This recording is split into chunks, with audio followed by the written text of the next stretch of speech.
نیاز 3-4 سال پہلے میرا ڈرائیور تھا۔ گاڑی بہت صاف رکھتا تھا، گھر کا چھوٹا موٹا پلمبرنگ کا کام بھی کر دیتا تھا، خراب انرجی سیور بھی ٹھیک کر لیتا تھا، پانی والی موٹر کی ریپیئرنگ بھی جانتا تھا۔ الغرض ہر کام میں کچھ نہ کچھ ماہر تھا سوائے ڈرائیونگ کے۔ اس معاملے میں اس کے اپنے ہی اصول تھے۔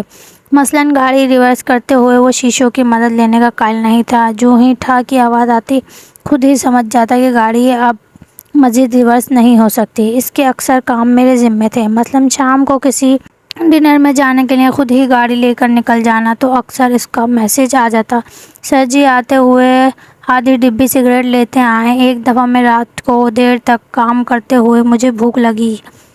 میں نے اس سے 300 روپے دے کر مارکیٹ بھیجا کہ 2 برگر لے آؤ، ایک اپنے لیے ایک میرے لیے۔ موصوف نے واپسی پر 150 روپے میرے ہاتھ پر رکھ دیے اور فرمایا، اس کے پاس صرف میرا ہی برگر بچا تھا، آپ کا نہیں ملا۔ نیاز کو بلا وجہ ہارن بجانے کی بیماری تھی۔ ایک دفعہ مجھے شک گزرا کہ ابھی نے گاڑی کا انجن آئل تبدیل نہیں کیا۔ میں نے کہا، ذرا بونٹ کھولو۔ اس نے فوراً ڈرائیونگ سیٹ سنبھالی اور بونٹ کا بٹن کھینچ دیا۔ میں نے آئل چیک کیا، واقعی بدلنے والا ہو گیا تھا۔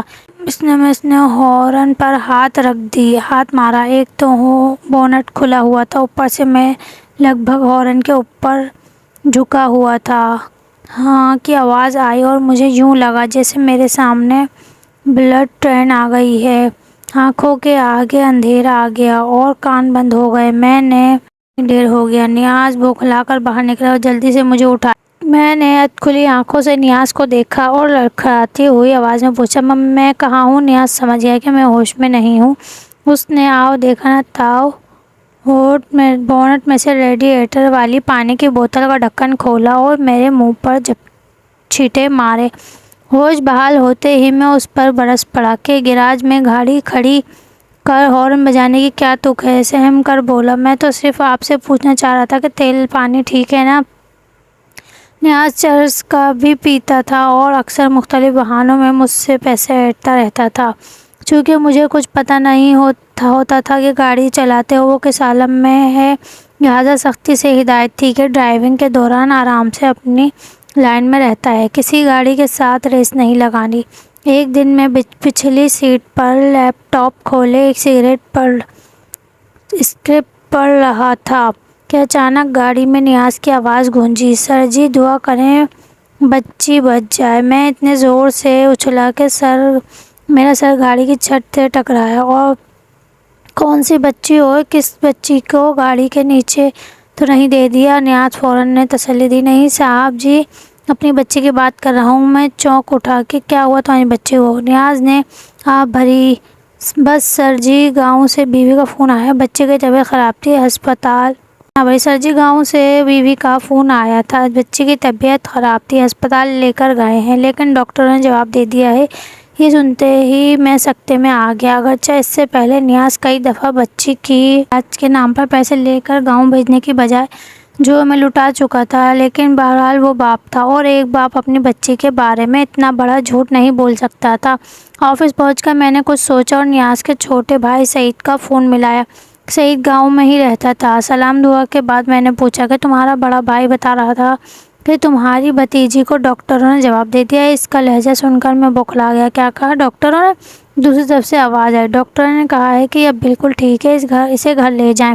میں نے فوراً فون بند کیا اور غصے سے نیاز کو بلایا۔ نیاز صاحب اندر تشریف لائے اور میرا چہرہ دیکھتے ہی سمجھ گئے کہ کوئی اور جھوٹ پکڑا گیا ہے۔ میں نے اسے بتایا کہ میری اس کے چھوٹے بھائی سے کیا بات ہوئی ہے۔ نیاز نے فوراً دانت نکالے، جی سر جی میں بھی تو یہی بتا رہا تھا کہ ڈاکٹروں نے جواب دے دیا ہے، اس کی کوئی ضرورت نہیں، بچی ماشاءاللہ ٹھیک ٹھاک ہے۔ میں نے دانت پیسے اور پاس پڑا ہوا پیپر ویٹ اٹھا کر نیاز کی طرف پھینکا، جو اس نے نہایت مہارت سے کیچ کر کے بڑے ادب سے دوبارہ ٹیبل پر رکھ دیا اور انتہائی مؤدبانہ انداز میں چھلانگ مار کر باہر نکل گیا۔ 2 ہفتوں بعد اس نے بتایا کہ بچی پھر بیمار ہو گئی اور دوائیوں کے پیسے نہیں ہیں۔ میں نے پوچھا کتنے کی دوائیاں آئیں گی؟ جھٹ سے بولا 2000 کی۔ میں نے سر ہلایا، ٹھیک ہے تم ایسا کرو، اپنی بیوی دوائیاں پوچھو، میں یہیں سے کوریئر کروا دیتا ہوں، کل مل جائیں گی۔ نیاز نے کنپٹی کھجائی، سر جی میری بیوی تو ان پڑھ ہے، میں نے دوسرا حل پیش کیا، چلو پھر ایسا کرو کہ اس سے کہو کہ میڈیکل اسٹور والے کے پاس نسخہ لے کر جا کر مجھ سے بات کروا دے۔ نیاز نے کنپٹی پر آیا ہوا پسینہ صاف کیا اور اٹکتے ہوئے بولا، سر جی میڈیکل اسٹور تو شہر میں ہے اور ہمارا گاؤں شہر سے 20 میل دور ہے۔ میں نے غور کیا اور تیسرا حل پیش کیا، اوکے بیوی سے کہو گاؤں میں کسی پڑھے لکھے کے پاس چلی جائے اور میری بات کروا دے، میں اس سے دوائیوں کے نام پوچھ لوں گا۔ نیاز اس حملے کے لیے تیار نہیں تھا، لہٰذا جلدی سے بولا، اچھا جی۔ شام کو دفتر سے واپسی پر اچانک مجھے صبح والی بات یاد آئی۔ میں نے پوچھا، نیاز تم نے بیوی کو فون کیا تھا؟ پھر بھر کر بولا، ہاں جی، وہ گئی تھی گاؤں کے پڑھے لکھے اور لوگوں کے پاس، لیکن وہ سب کہتے ہیں کہ ہم کیوں تمہیں نسخہ پڑھ کر بتائیں۔ نیاز کا جواب سن کر حیرت سے میری آنکھیں پھیل گئیں۔ نیاز، گاؤں میں تم ایسا کیا کر کے آئے ہو کہ لوگ تمہارا کاغذ کا ایک ٹکڑا بھی تک پڑھنے کو تیار نہیں؟ نیاز نے کائنات کا عجیب و غریب جواب دیا، سر جی غریب کا نسخہ کون پڑھتا ہے؟ اگلا سارا دن میرا اسی کشمکش میں گزرا کہ کیا کروں۔ پتہ نہیں کیوں مجھے یقین تھا کہ نیاز پھر فراڈ کر رہا ہے۔ شام کو اس نے ایک ہولناک خبر سنا دی کہ بچی کی طبیعت اچانک شدید خراب ہو گئی ہے اور ابھی سے خون کی 2 بوتلوں کی ضرورت ہے۔ میرے ہاتھ پاؤں پھول گئے۔ تصدیق کے لیے اس کے چھوٹے بھائی کو فون کیا تو اس کا نمبر بند تھا۔ میں نے پریشانی کے عالم میں پوچھا کہ نیاز بچی کی عمر کتنی ہے؟ جلدی سے بولا، سر جی 6 مہینے۔ مجھے غش پڑتے پڑتے بجا، 6 مہینے؟ اوہ 6 مہینے کی بچی میں تو 2 بوتل خون کی جگہ ہی نہیں ہوتی۔ نیاز کے چہرے پر ہوائیاں اڑنے لگیں اور پھر اس نے جو جملہ کہا وہ تاریخ کا حصہ بن گیا۔ بوکھلا کر بولا، سر جی اصل میں ½ لیٹر والی 2 بوتلیں لگیں گی۔ مجھے نہیں پتا تھا کہ اس کے بعد کیا ہوا تھا، بس اتنا یاد ہے کہ 3-4 منٹ بعد ہم دونوں شہر کی مصروف ترین سڑک کے فٹ پاتھ پر تیز تیز واک کر رہے تھے، وہ آگے اور میں پیچھے۔ غالباً میرے ہاتھ میں اینٹ بھی تھی۔ یہ اینٹ آج بھی اپنے شکار کو ترس رہی ہے۔